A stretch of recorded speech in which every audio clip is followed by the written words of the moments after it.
What's up, guys? Bros here and some new digs as we finally got our jerseys in this week. So welcome to episode 32 of the Lucky Draw podcast. Me and Tiger here from our mess of cards back here. As you can see, we're going to be organizing that this week before we get ready to move and get ourselves down to Myrtle Beach. But episode 32, we got a lot of stuff to talk about. Pittsburgh was just this weekend. Crazy ending of the finals. That was something we've talked heavily about. Megas this weekend, so we're going to Full Grip. I know many of you that watch are also going to Full Grip, so be on the lookout for these sweet jerseys and a few of our team members there. Kerchow. But we're going to be testing some stuff Mega-wise. Figured before we left the tri-state area, being Pennsylvania, Ohio, West Virginia, we might as well get one more Full Grip event in, right, Tiger? Yeah, we just started going this year, and I'd like to go 2 for 2 on cashing. Right. That's your goal this year, is to make more cash events, right? Whether it's regionals or not. Right. We talked about that. We've got a handful of us going. There's going to be some Venusaur testing, some Hydrapple testing, some Poison, whether it's Gouging Fire or Roaring Moon, some Guardy. Going to bring in a lot of different decks to this event just to get a good testing in from Milwaukee. Because for those who know, Milwaukee is the first legal Mega Evolution Set regional event. It is a few weeks away, but thanks to the people over at Full Grip Games and the tournament hosted by Tricky Jim, a.k.a. Andrew Mahone, we will be able to play these and test them early to get a jump on it because it's a release weekend event. And a very competitive release weekend event, too. So that's the other side that a lot of people forget about, is it's not just a bunch of people in their local group area getting some decks together, which is still very good. We're going to have people from multiple states that are flying in, including some of our team members flying in to play in this large event because it's the only time that they can really test against such a good competitive field to see what works. Yeah, we're going to have Mr. Wigglesworth, one of our teammates. He is flying in from Florida to come play with us. He's going to be picking up his jersey, getting ready for Milwaukee, getting some testing in, and he's going to be staying with us in the Akron, Ohio area to play the Full Grip event. Yeah. So other than that, the other thing we'll talk about, I know some people missed out on LAIC, the struggles with the cap, why we have 4,000 expected and the cap's at 2,600 something, right? Right now we are sitting at like 5 shy of 2,600 players, and that's literally how much we had for Pittsburgh. So, I mean, lots to talk about there. But speaking on Pittsburgh, I guess that's probably the next. We'll go right back to the top. How was your Pittsburgh run, Tiger? Let's start there. I was fine with it. I picked up Guardy 3 days before the event. So, I went 5-3. Could have done better. Could have done a lot worse. I beat 2 Goldengos, lost to a Joltik Dango. I lost to a Typhlosion just because I've never taken the time to care that it was a real deck. So I didn't know what it did. I understood Bonded by the Journey, get some stuff, power up a dude, throw him in the discard, yada, yada, yada. But I didn't know what attackers I was supposed to be using in the matchup.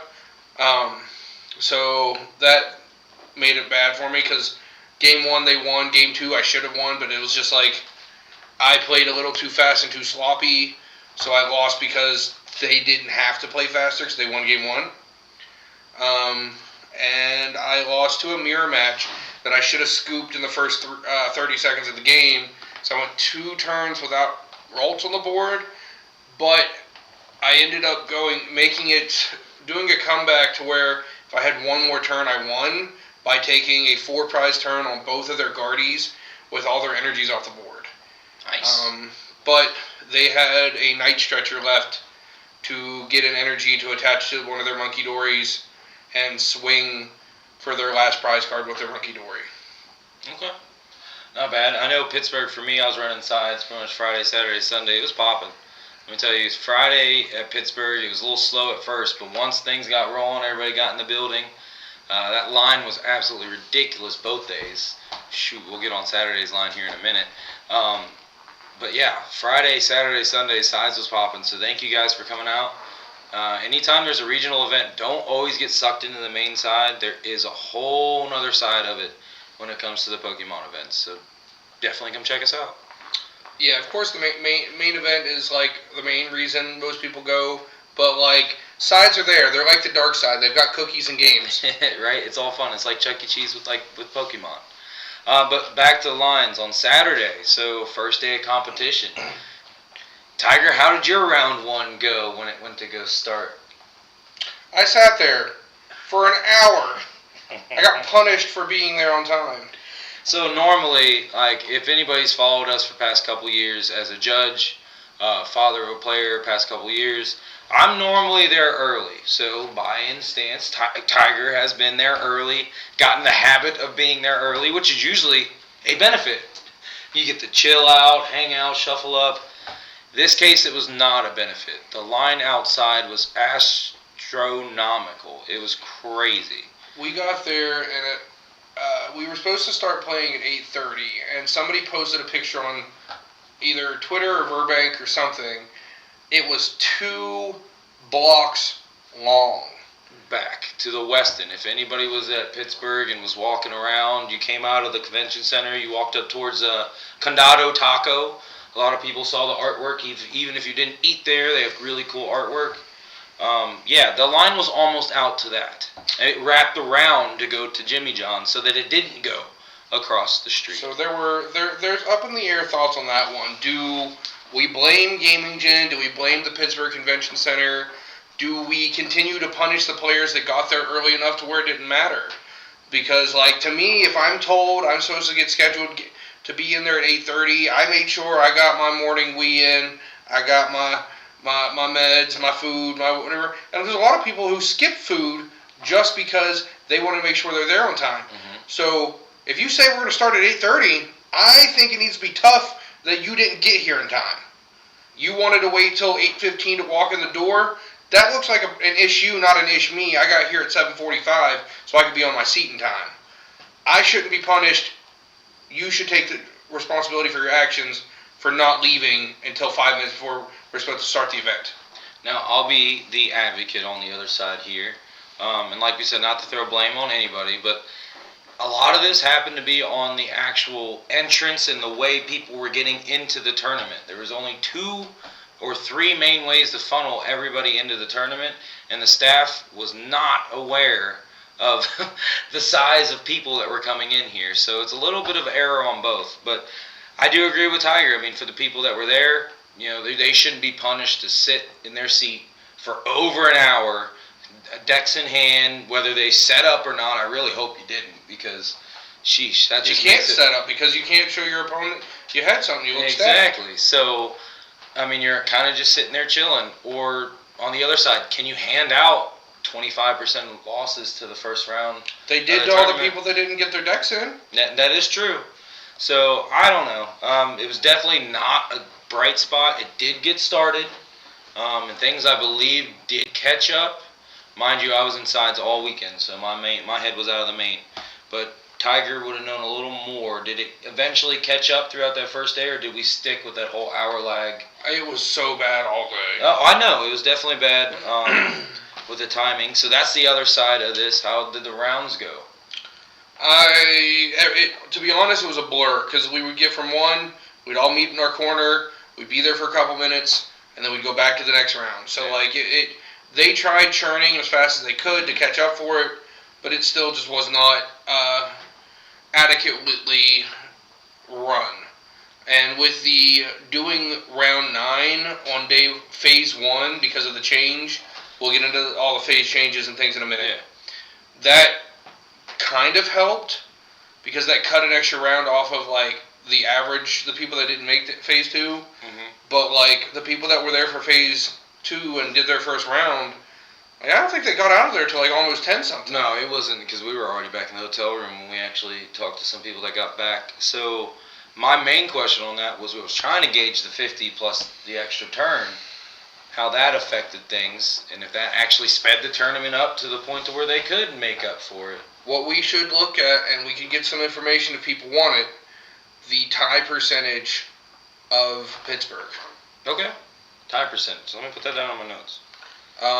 For any of you who aren't up to date on some of the new changes, they went to a 50-minute round plus 1 turn instead of how we had plus 3.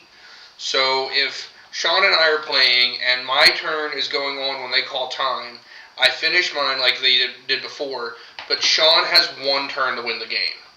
Is how it works. Now there were a lot of people flying through their game because they wanted to make sure that they got through it. But there were also a lot of people that were like, I don't care. I'm going to play the best of my ability. If I win game 1, then I don't care about game 2. And they played slower to make sure that they didn't do any misplays and they could stretch their actions out. So it did do what it was supposed to, but it also created a new problem because people are still prize checking. They're still taking their time to do things, and we say it over and over and over. 2 minutes per player. Even if I don't do it, you do. It's still 6 minutes or 44 minutes. Then you add, let's say, a minute and a half for us to do our full shuffles in between each game. If we get through 2 games, that's still 3 more minutes? That effectively means we have 41 minutes plus 1 turn to do 3 games. Yeah. No, I mean, it's not feasibly possible at that point. And to your effect on what you were just talking about last with the time, if you don't do it, but your opponent does, the time's still being ate up. Yep. You as the player cannot control what your opponent is doing in that aspect. I mean, yes, you could call a judge over, but as of right now, we're prize checking 2 minutes, and that's not a separate issue. Well, that is a separate issue, but it's something that needs to be spoken about. I know there's a lot of rumors out there. I hate to be jumping topics, but this is bringing it up to it, on just flipping over the prize cards at the beginning of the game. I would love to do that. That way it would save so much time. 5 seconds. Even if you're a note writer because you forget what you saw, that's fine. You better write fast. Just pick them up. Write it down. Or if I'm going first and you want to write them the whole time that I'm playing because it takes you 45 seconds to write 6 cards for whatever reason, sure. But you better do it faster on your turn. Do not waste my time while you're writing. So, I'm definitely an advocate for it. I mean, I don't know how far that goes, but if we can cut that out, then this whole argument of the 2-minute prize checking is out the window. 50 plus 1 works perfect. We get more regulated rounds. And like Tiger said, to the beginning part of that, which is what I wanted to hit on, people playing faster. It was the one thing I said last week, and I think I've said this in other, because that's my style. I'm going to try to play as fast as I possibly can. After I make my decisions, see the lines, play fast. That's why I play fast decks. That's why I play decks that don't have to think very much, because once you have your line, it's just boom, boom, fine, boom, boom, boom, go. I do see a lot of the game flexing more towards that, especially with the 50 plus 1, because players are going to want to finish their games. There are a lot of people that are flipping to decks that just kind of go 2-2-2 as fast as possible. Go Dango, Joltik Dango, Boltic, Joltik Box. Things like that are popping up everywhere. It took up, if you would just take the decks that their goal was to 2-2-2, it took up majority of the players. There might have been less percentage per deck, but if you just put aggressive decks as their own thing, it was most of the meta. 100. So that just shows that players are trying to get the games done faster. So we're going to back up 1 second. We didn't write any scripts down for this one, guys. Yeah. We're just kind of free-flowing on it because we're in the process of doing all our move stuff.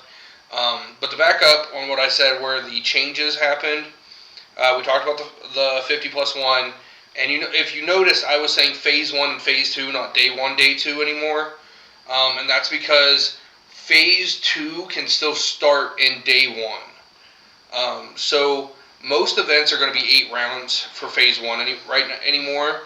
That means 5-2-1 to go to day 2 or phase 2, and if it's over a certain number of players, phase 2, the first round, which would be round 9, will be done during phase 1 day. So all the people that didn't qualify will back out, and they will do the first round of the second half of the event for round 9. We used to just have 9 rounds, and you would be like, all right, cool, I need to go 6-2-1, which is 1 extra win per event, which for some people 6 wins is a lot. I remember my first time getting a day 2. I started 0-2-1 and had to win 6 in a row. So yes, that is a way scarier thing than trying to win 5 in a row. But they, like Pittsburgh, where they had 6 Phase 2 rounds, they went to 14 rounds. So, yeah, 8 for Phase 1 and 6 for Phase 2. And a lot of players, this was their first Phase 2, Day 2, Phase 2, and they weren't ready for these 5 to 6 extra rounds, and they went in 5-2-1 and came out like 6-6-2. But they were excited to be there, and that was the big thing. The other big thing is what happened at the end of Pittsburgh. Yes, so that was the next topic we're going to talk about. So, I mean, as we're talking about the Fast X taking over some of the meta, it was, my words, nobody else's, snooze fest in the finals when it comes to Guardy. And Zoroark was up there. It was a Zoroark Guardy, though, right? It was Zoroark versus Guardy, yeah. Yeah, so, I mean, a little bit not so much of a snooze fest, but the slower decks did prevail. Again, the queen, per se, of the TCG right now is up top. But all hail the queen. The lost monkey. I mean, I don't know what else to really say about that. I mean, we watched, I remember, so we'll back up. I was in the hotel, mind you, outside. So once I'm done, my day's over, I want to go rest these legs up. We had a walking step challenge, and I had walked so much to get that golden trekking shoes, which I should dig out to show, but I'll get it later. But so I was resting. I know everybody's like, well, you're there. Why wouldn't you want to watch it? I was like, I just kind of want to chill out right now with my buddies, hanging out in the hotel room. We're watching it from a phone, and my buddy's like, Bo's counting cards. And they're like, what? And we know a lot of the judges by name. Yeah. And when you see someone on stream counting cards, that is a very bad sign when they're counting cards on stream. Like counting the zones is what I'm saying. Like going through and counting prizes left. Counting out the deck without randomizing, and that's what I'm getting at. That means that judge is taking carefulness to count without reorganizing it, so that way if it is right, it can run. But yeah, the second we saw that happen and we knew something was up, didn't know what. See the video, see the headphones go flying. I can say stuff from a judge's perspective, but I'm going to pass it off to Tyre on a player's perspective. How do you feel about that? All of it was a little lackluster. It was an accident. Should have been caught the round before. The round, and for anybody who didn't watch it, round before that was on stream was Calvin Connor, our last episode special guest. Go watch that. And Abon. They are teammates from Tabletop Village in Seattle area. So there was no malicious intent. There was no reason why Cal would do that. Abon dropped his headset so hard that the force shot a card across the table. And Cal's just picking up his cards and was like, oh, okay, here's another monkey, let me put it in my deck. And without it being face down, he would never have seen the back of the card. They used 2 different sleeves, but they were both the same type of sleeves, so the insides looked the same. And he just grabbed it and went on about his day. And somebody in Twitch or YouTube or some type of chat had to have saw that because the stream judges missed it. But it got caught 75% of the way through Game 1 of the finals.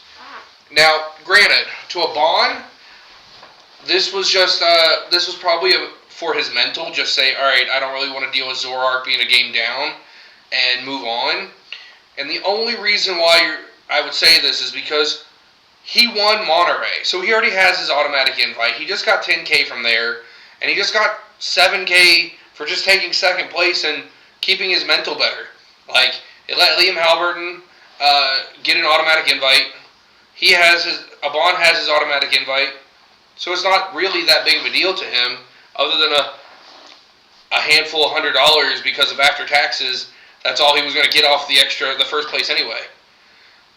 Now, for everybody who sees a bond, you can go give him a clap, because do you know what else that does for us? Pushes one more automatic invite down in the top 135 for Worlds this year. So last year it was top 125. And Henry Chow took 3 slots. That does not mean that we bumped down 3 times. He kept us from bumping down 3 times because he won 3 events.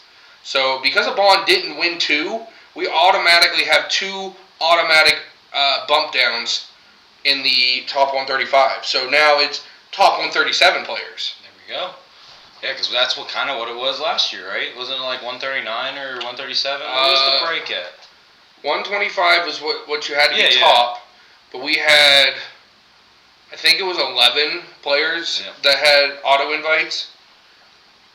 Yeah, so there we go. Bond adding another one to the list there. And what I was going to say there is when the monkey went flying, because I've watched that video probably 20 times, it spun and faced where Cal was actually playing at. So by all means, it would make sense that that monkey was part of his field. On the judges' side, like when those cards are picked up, first off, Cal lost. So when Cal lost, his cards and everything go with him. Yep. The rest of the top 8 stuff will stay there. So that's another thing where it could have gotten caught if there was a deck check, but there's not usually a deck check every single round unless there's a reason to have one. Does this bring up the question of maybe we should take that extra time to check in the top 8s, the top 4s, the finals, when you're going to have these on as your mainstream games? Because 100%. That's what Pokemon wants, right? They want to show the best of Pokemon on the stream. Does that show the realness of Pokemon? Yes. As a judge, that shows how real it is amongst the thousands of other tables going on when issues like that can happen. But ideally, you don't want that on your stream in your top 4, your finals, your stuff that's being broadcasted as. So from a judge point of view, what do we think we can do to fix the fact that 2 major errors happened on stream? So we'll talk about the one major error. Let's tell the audience about the other major error. The other one was Rahul played a secret box and grabbed 2 tools. That one's a different situation. I remember you telling me that one. So let's tell again. Go ahead and go through the story with that. Out of just natural, every Guardy player when they play secret box is going to go grab TM Evo, because it is either going to be something to throw away, or it's going to be what they use to evolve their Pokemon. So we can give him the benefit of the doubt that out of natural, just inherent, okay, cool, I'm thinning the deck, I'm grabbing my TM Evo, it's trash or playable this turn, that's fine. But he grabbed a second tool, and that's where it gets a little weird, because it was an older air balloon that still says item on it. So maybe in the heat of the moment, he grabbed it because it said item. I don't remember if they even caught that later on. But I know that they had an issue with it, but I don't remember what the resolution for it was. But yes, pulling 2 tools out with Secret Box is a no-no, because you get 4 different trainer cards. 1 supporter, 1 item, 1 tool, and 1 stadium. So that example first here, that one should have been something that was caught on stream. Very much so. Not throwing anybody on their bus or anything like that. But those are exactly the reasons why judges are doing what we're doing, is to watch that. But let me go back. There's been times where you can even look at me on Full Grip stream where I have made mistakes on stream. Sometimes as a player I get caught up in the game and I'm paying attention. That's why there's normally double judges up there, multiple eyes. But again, that's just something where that should have been caught. But about where it says it's an older item, that's a tough situation, because as you're in the game, heat of the moment, you're seeing it. Cool, it is an item. I can grab it because you already had the tool up first. And when you everybody, when we prize check, when we search, when I play Goldango, everybody gets their certain way of how they're going to search for cards. We're testing new decks right now, and my searches are freaking forever.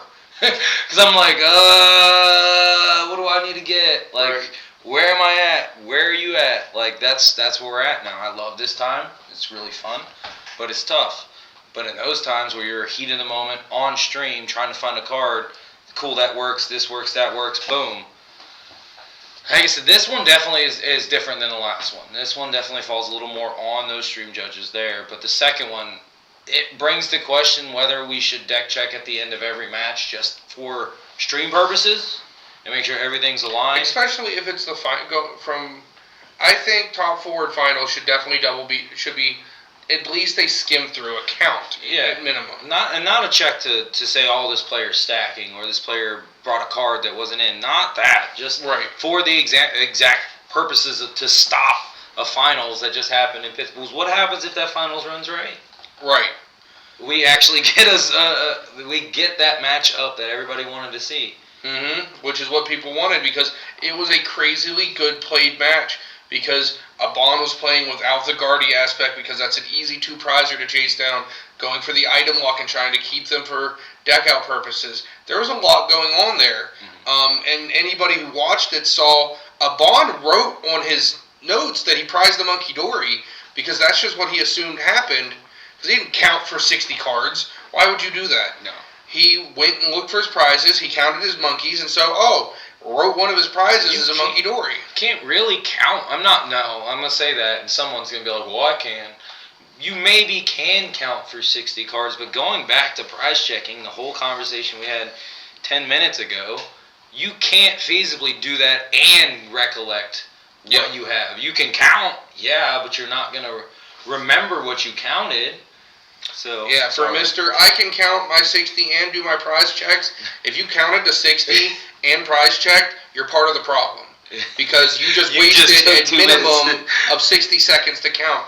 Well, I can count 2 in a second. All right, cool. 30 seconds plus your 45 for your prize check. You're still part of the problem. Mm-hmm. Count between rounds. Yeah. So I don't know. Like I said, back to what we were getting at. The original question was from a judge point of view. Judge call here. Hey, judge. That whole thing. I think, again, the finals, there wasn't much that can be done there other than just double checking, which maybe we suggest to them. Maybe I'll talk to see what happens. That maybe that is what the deck check. There is a deck check team for the whole tournament. And just like the normal side where they have a bunch of judges, they start to wean off too. Mm-hmm. Maybe they keep an additional 2 to maybe deal with the workload of all the divisions to add that. So. Well, just before I forget to think about it, we do have people ask us to do more of the, hey, Shawn, how does this work? Oh, yeah. So let's go ahead and do one that we actually naturally talked about. And for you guys out there that are looking into the Meganium stuff and interesting grass-style Pokemon. Yeah, this is interesting. This is something that came up. Jeez, where's that? Came up for us. At the bottom because I had them both in my hand the last game. A psychic style attack and Meganium. So, Kirlia, we're just going to use this regular Kirlia here. It has the attack Psychic. And what Psychic does is two Psychic and a colorless does 60 plus. This attack does 20 more damage for each energy attached to your opponent's active Pokemon. Okay? And then Meganium has the ability Wild Growth.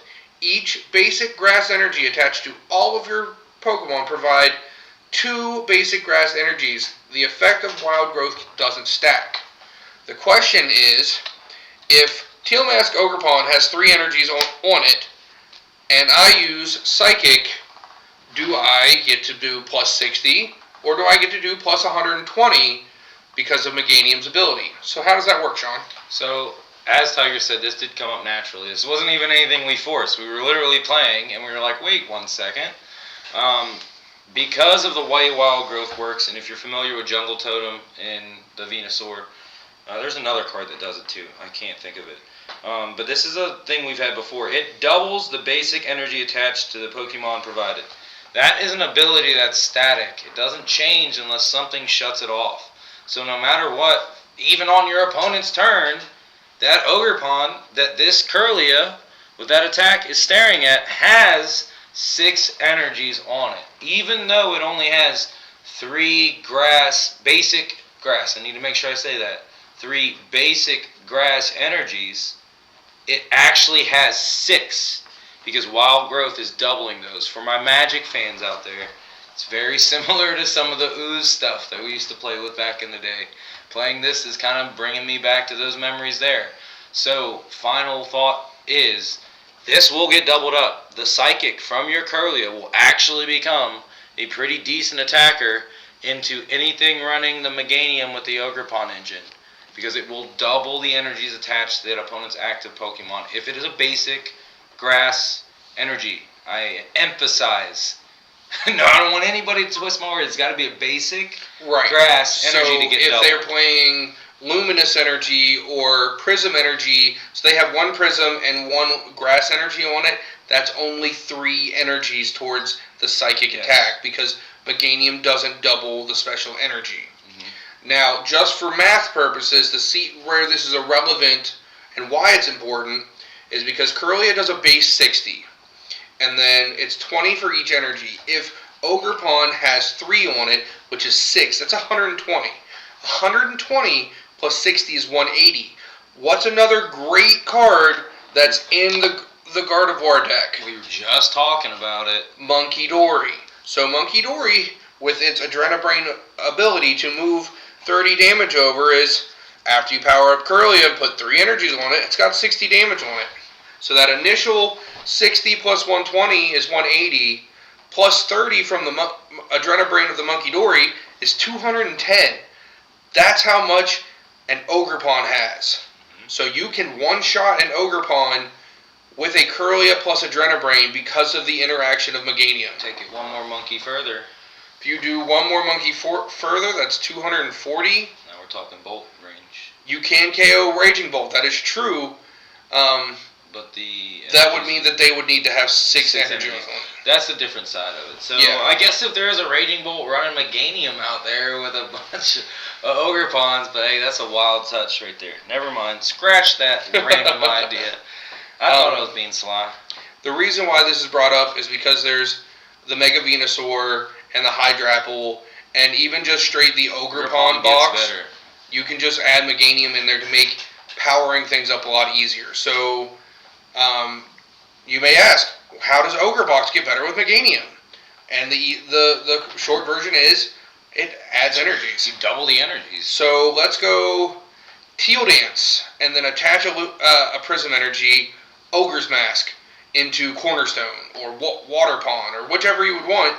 Meganium doubled that grass energy on there, and now you have a swinging Cornerstone, or you just did a Torrential Pump and took out 2 basic Pokemon, all because of 2 energies. That was a Teal Dance E-Switch or Teal Dance Ogre's Mask. I like the Ogre's Mask play. That's a slick play. I'm not gonna lie. Teal Dance, draw card. Alright, cool. Because doesn't it go into the discard, right? So yes, it's basically, for anybody who doesn't know what Ogre's Mask is, it's Thornton specifically for Ogerpon, and it's an item card. And for anybody that doesn't know what Thornton was a supporter that lets you take 1 basic and flip it to another basic in your discard pile, but the amount of turns that basic was on the board stays. And any effects, damage, energies, that stays as well. So the reason why that was an important card in the last format, let's say Charizard. I prized 2 of my Charmanders. You KO'd my Charizard this turn, but I had a Lumineon on the board still from getting set up early. That fish got transformed so many times. I quick search for my Thornton, and I flipped my fish into a Charmander, Rare Candy Charizard. I got a new one out, and I didn't have to have a Charmander. Yeah. So it's the same concept of what Ogre's Mask does. You just kind of become more toolboxy. And the Meganium allows you to not need to play things like Ends Plan or 4 E-searches or things of that nature. Yeah, because you just got it like that. Like, quite literally, the Teal Mask ability allowed you to attach, and then now you're just like, alright, cool, that's 2 energies. It is. I just see that as really good. I mean, I'm looking more towards the grass box-like style, and we'll see more testing here at Full Grip with it. I'm having fun with it. It's like my GLC and standard. Yeah, with the way Shawn plays his GLC, which is a grass accelerator, a grass doubler, and swing for big numbers. It's the same thing he plays in GLC. So, it makes it really easy. But that actually leads more into Mega Talk. Do we got anything else about Pittsburgh before we start talking more about the Megas? I didn't like the way the numbers were set up. Like, finding my table was rough. Finding tables, I didn't like it. And I wasn't even in Masters and didn't like it because everybody's coming to ask me where my table's at. And, like, we do have big old Google Docs, and I have all the numbers on where the tables start. And I look it up. I'm like, all right, yeah, where are you? Because I'm like, wait, it just drops off. And then they're on an island all the way down there because it's not like, it's snaked. But it's snaked with a big break in the middle because sides is right here. They shoved the hive in the center of everything. So instead of just putting it closer to the stream or closer to the back of the venue, they just cut down the middle of the tables and said, all right, cool. The first 300 to 400 tables are up here. Everybody else is about 40 feet that way. Juniors, seniors, they did a whole... a shuffle of them the second day. That threw me off because I was like, oh no, it's the green tables. Somebody came and asked me where the seniors are playing. This is the green tables. I'm like, I'm sure. It's been like this for years. It's the green tables. They're right there. Are you sure? I was like, promise. They should be the green tables. I look over and there's nobody there. I'm like, and it's 8:30 or it's 9. I was like, that's not good. They moved them to the Masters side, so it was easier to maintain the whole mass of everybody for that day 2 phase. That communication got out a little bit late, but yeah. So we're testing new waters, but not communicating properly. So step it up, Gaming Gen. But other than that, I think for the first, so Pittsburgh versus Baltimore last year. What's your feeling putting those two against each other? I don't want to say better or worse. Yeah, the first event of both years. Yeah. Baltimore was Gaming Gen's very first event. It did start a little late, and they were learning how to put people into place, but it did finish, and it did start relatively close. I think it started 15 minutes late compared to an hour. They still had a horrible L at Baltimore, too. I remember that. They did have, it's just the way I think that was based on the convention center, not based on how they wanted to do the seating. Pittsburgh, it might have been because they were just cramped to shove as many people in as possible. There were not a whole lot of places to just kind of chill. There wasn't. The bathrooms in Pittsburgh sucked. Oh my god. I will 100% say they don't have enough of them. 3 stalls and 4 urinals per bathroom was not enough for 5,000 people. I mean, maybe that's a weird perception to have, but I guess if you've been traveling for 2 years like we have and I've been to so many different convention centers. So, and I can remember some that are super large. It's like the bathroom is like the whole back half of this, and this one was not this case. Yeah, they had 4 of them, so effectively there were 12 stalls and 16 urinals for 5,000 people. Let's put it this way. I went back to the hotel to go to the bathroom, people. It was faster and more efficient for me to take my break, my 15-minute break, walk outside, and go to my hotel room across the street and come back. And then it was to actually go to the... Literally, if I would have waited in line for the bathroom, I probably wouldn't have been back in time. Yeah. At least that, I had maybe a little bit of time not being back because of if the security line was super long. That was the one maybe. But half the time Saturday they had a staff line. Sunday they kind of forgot about it, but there wasn't many people. But other than that, I don't really have too much complaints about the differences. There's definitely been a large amount of growth that Gaming Gen has done for these events. Kudos to Mike and everybody out there. You're giving me anxiety and make me want to shuffle, sir. Not bad. Somebody shuffled around me about. Do I gotta play? Do I gotta play? I'll put them down. No, they ran it relatively well for once it got started. Turns were fine. end of the round was over quick. There wasn't a bunch of crazy late calls. No, I will say that there wasn't a bunch of crazy late calls. I can remember Mexico. We had one round that went 25 minutes over the 10 minute or the 10 minute. Yep, they got their 10 plus. Yep. So that was one good thing, that there weren't a whole lot of crazy calls, which then made it a lot easier to keep going. I will tell people, read your opponent's cards. That is probably the biggest problem that I saw at this event. More and more new players are coming.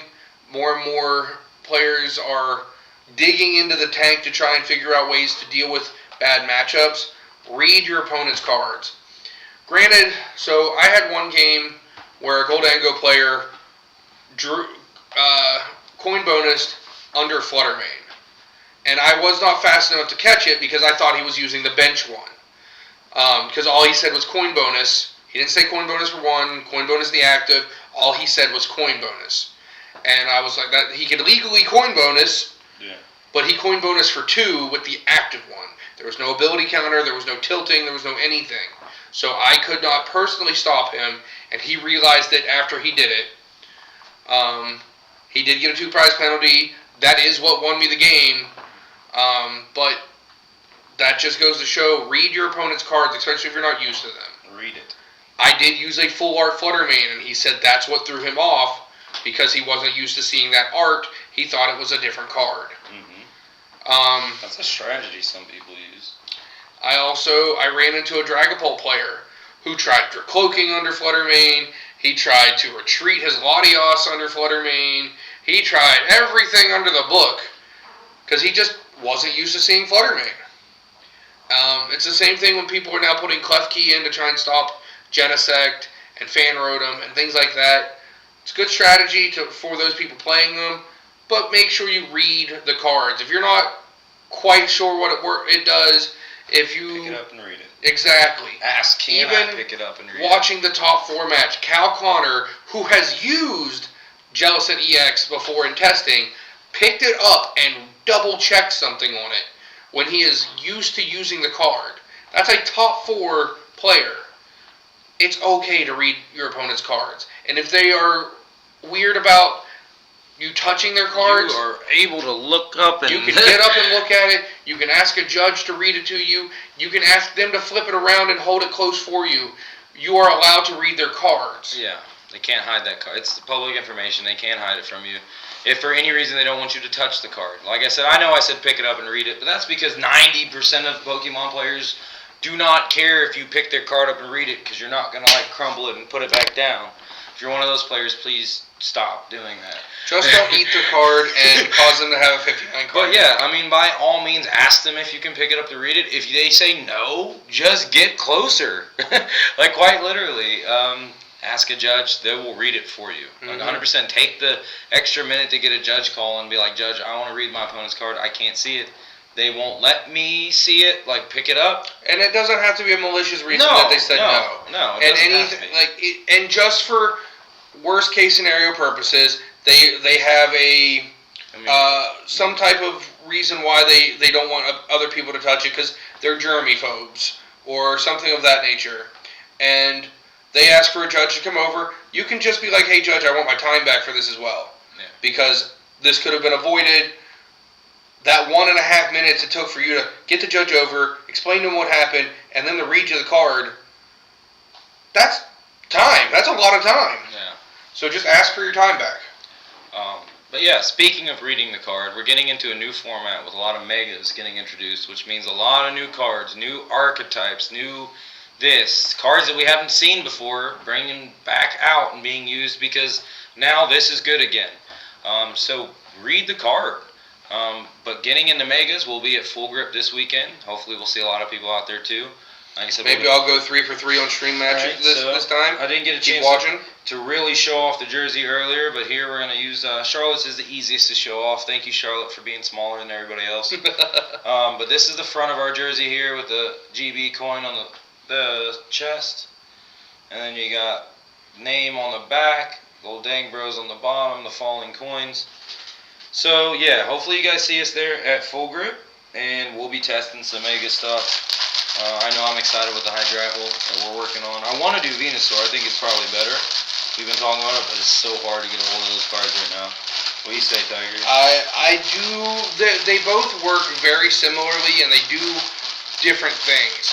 I need more time to put a true answer into that one.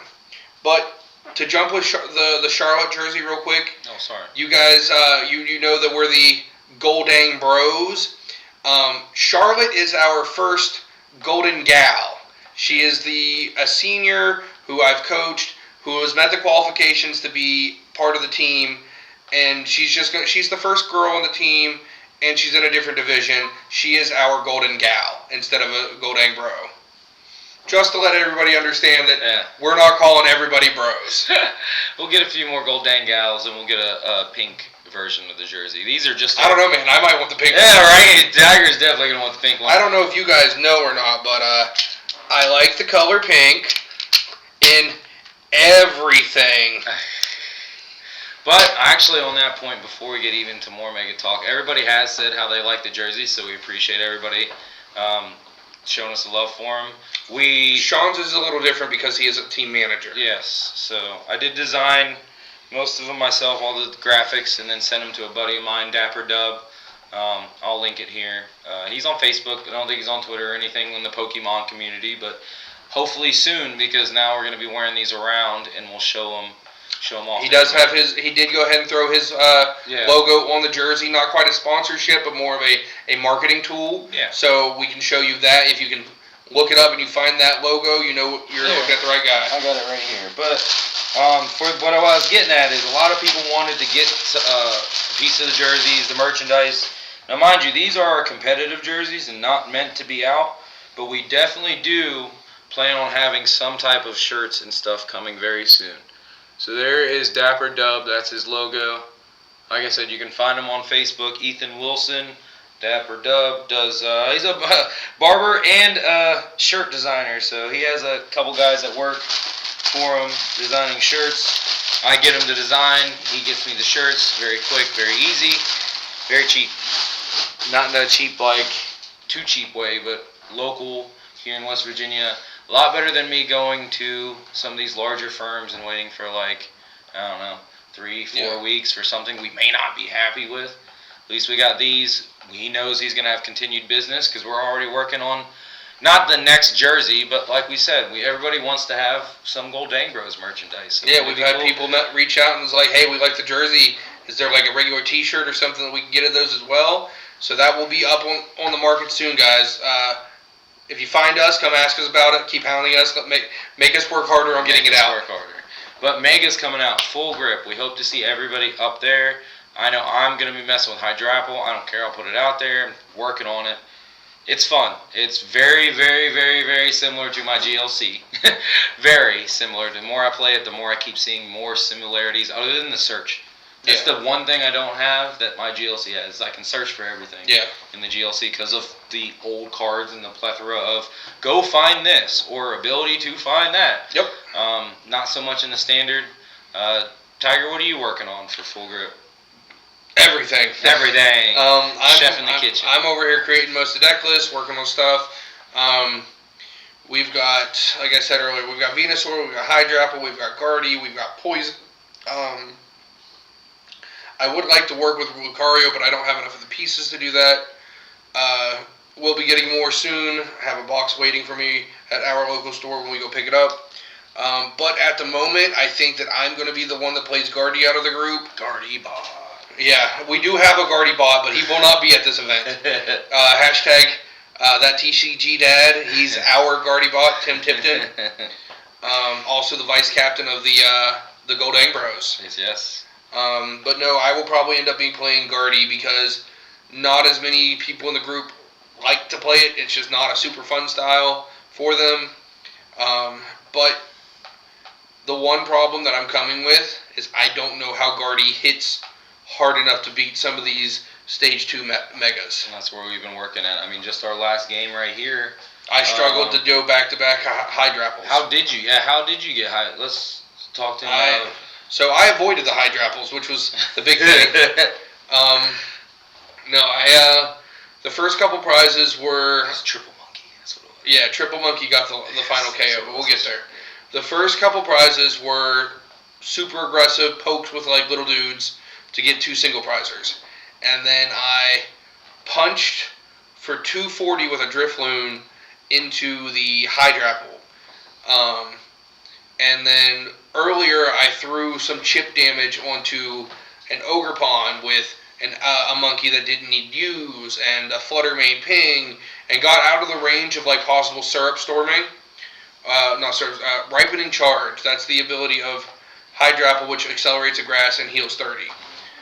And so what happened was he got down to 2 prizes, and I had Counter Catcher Ogre Pawn, triple monkey damage off of my Gardevoir to move 90 onto the Hydrapple that had 240 to get that to 330, and then the 40 damage that was on the Ogre Pawn was able to be KO'd by a Gardevoir for 190 plus 40 is 220. Yeah, it was not pretty, but Triple Monkey is a force to be reckoned with. 90.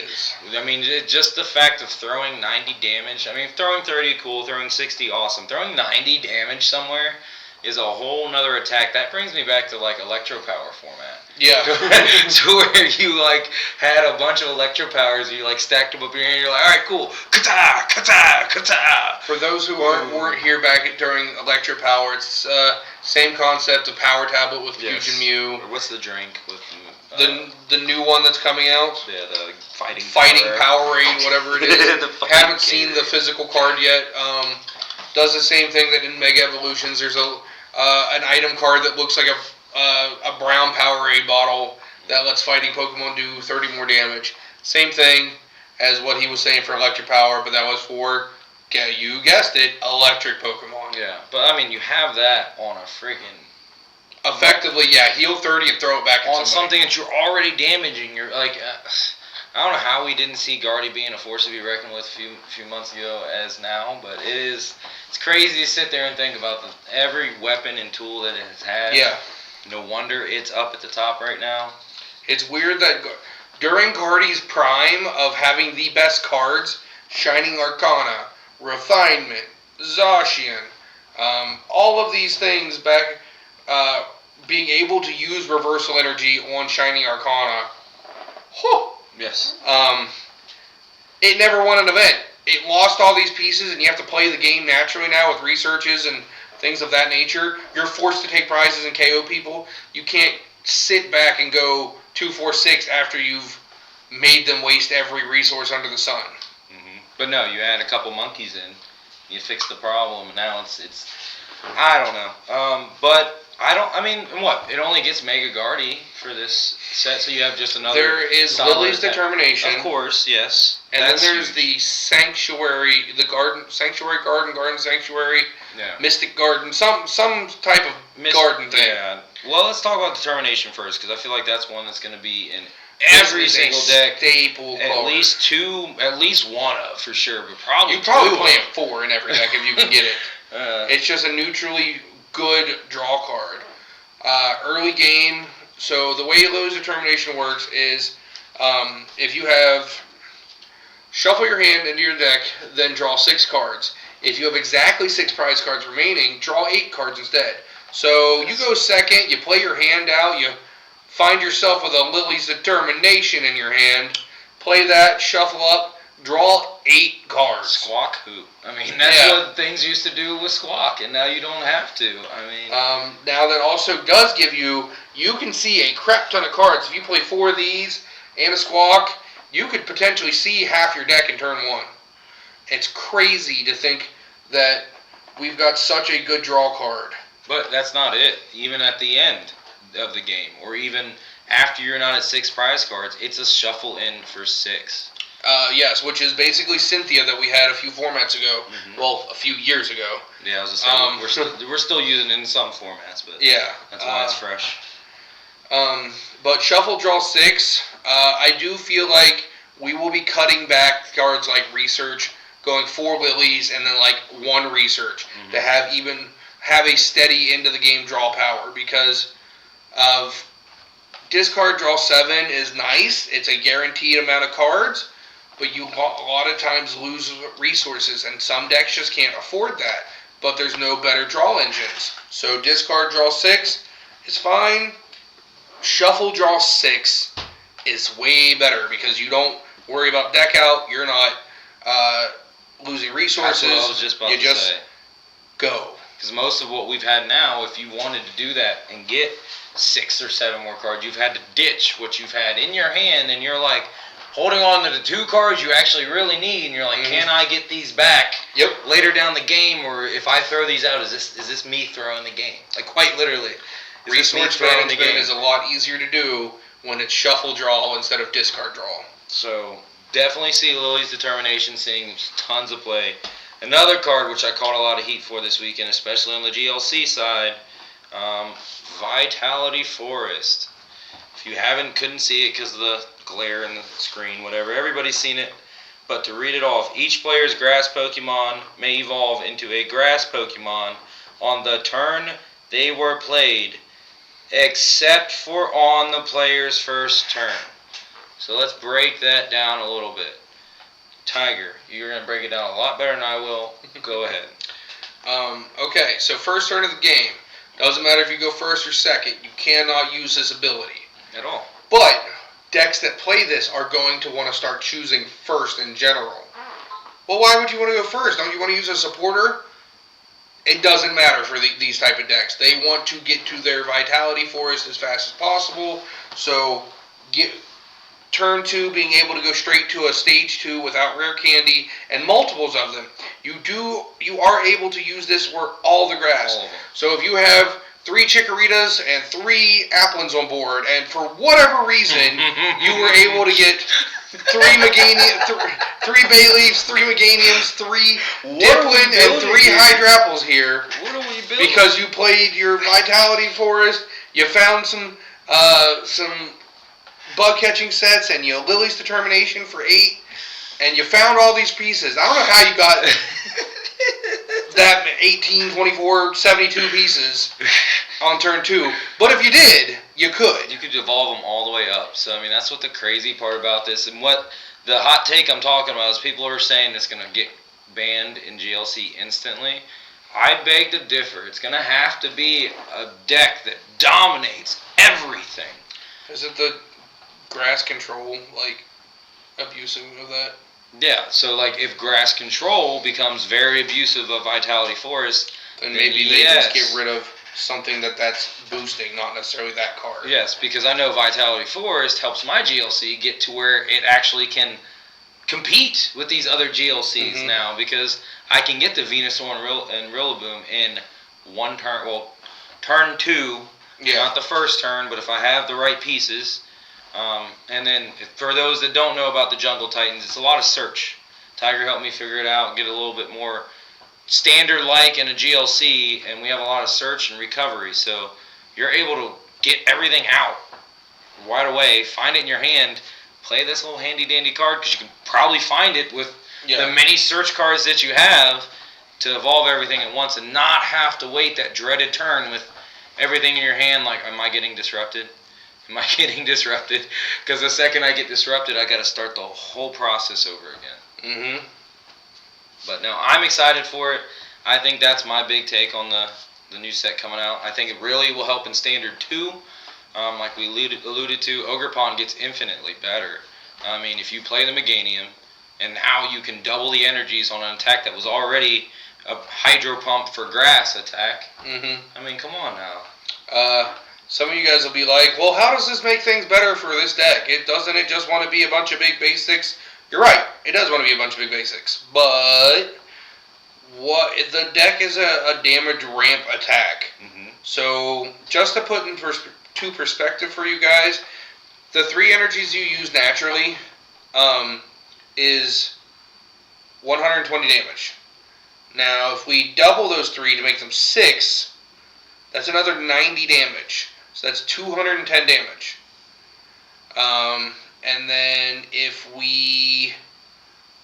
let's say we get 5 energies on there. 5 energies, 240. Am I doing this right? I'm pretty sure I'm math. Yeah, your math's right. Because, you would go 3 is 120, 4 is 150. 5 is 180. Mm-hmm. So actually, I was wrong. Wrong a little bit.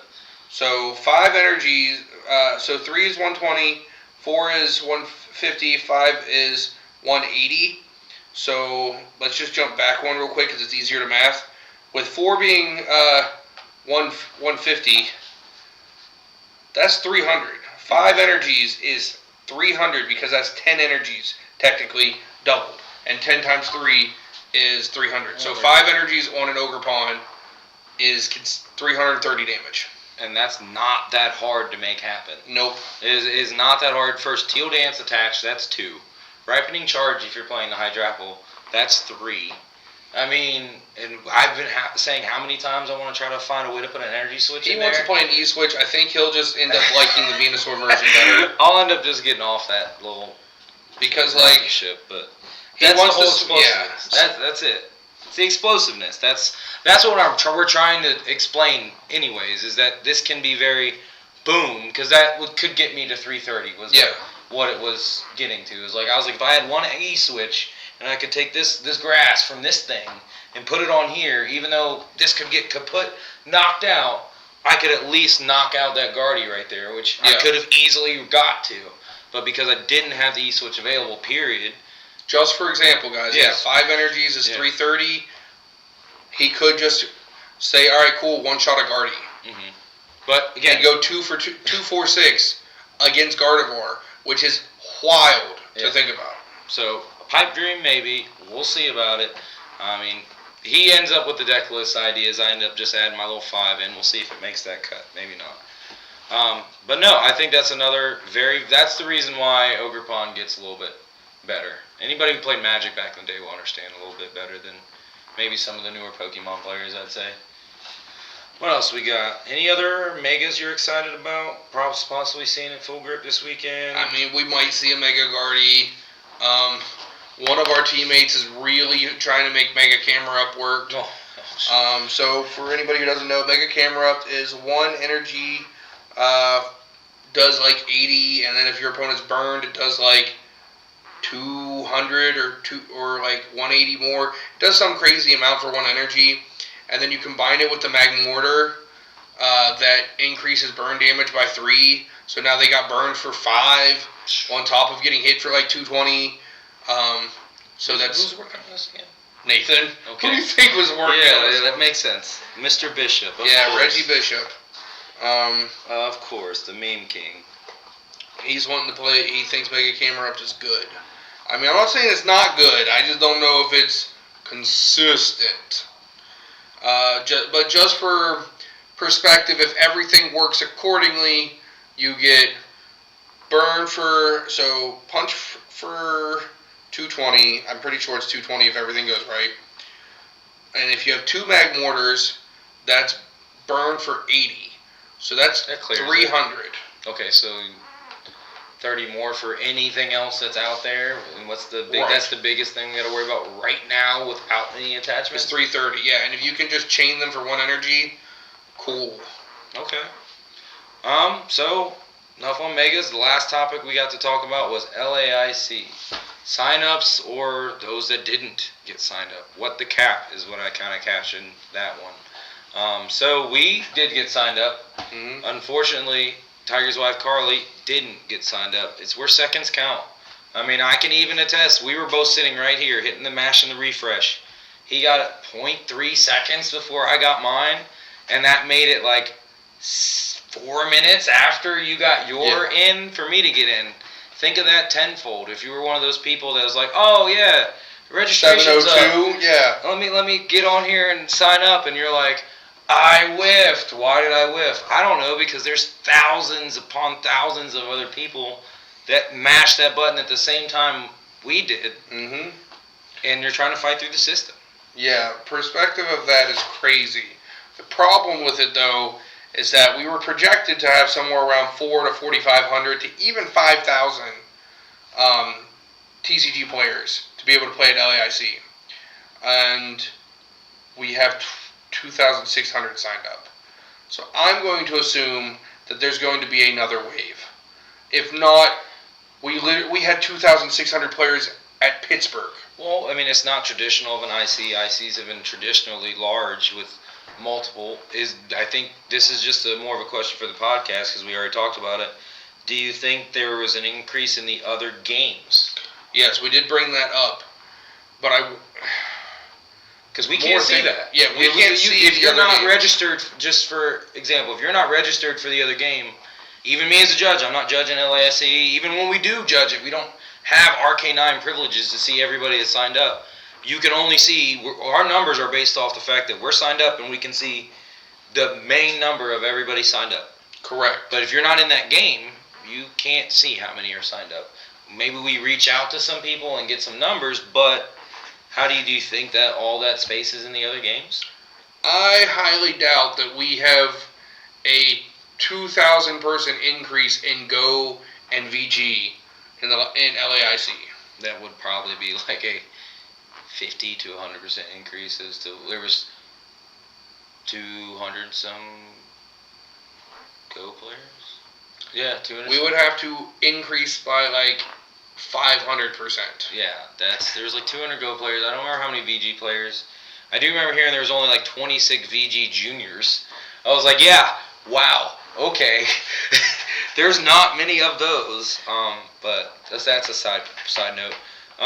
But no, I mean, I do assume there's going to be a wave 3. There would have to be, or are we just that small of a venue? I mean, that doesn't make sense. I mean, I'll take it. That's easier points for me. I mean, less people I got to deal with, better. That's still going to be the full 8 rounds for Phase 1, 6 rounds for Phase 2. And, like, basically making it into Phase 2 is top 5-12. Top 5-12 at an IC is 80 points. You got top 256, that's 100, and so on and so forth. So, like, I personally don't care. I got in. I feel bad for all of you guys who tried and didn't. And if they do have another wave, cool. If they don't...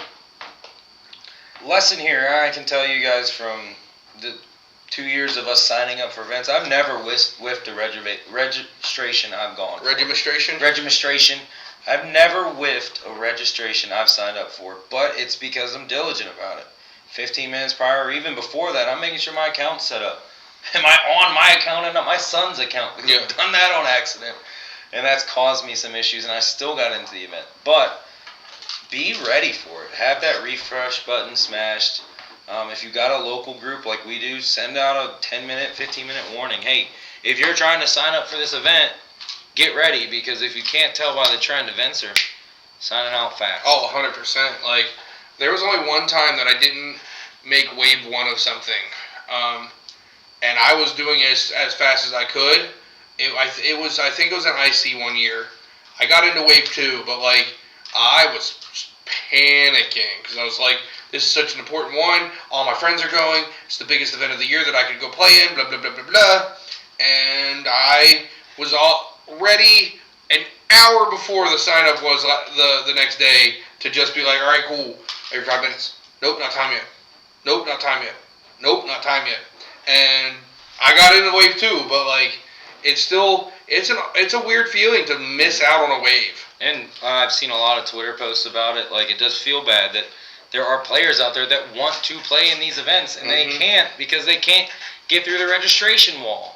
There was a problem with paying for this one. There's a lot of people that got signed up, but then whiffed it because of there wasn't accepting payments of somehow. Yeah, that's because it only holds it for 15 minutes. So if you couldn't rectify that in 15 minutes, then it's going to go away.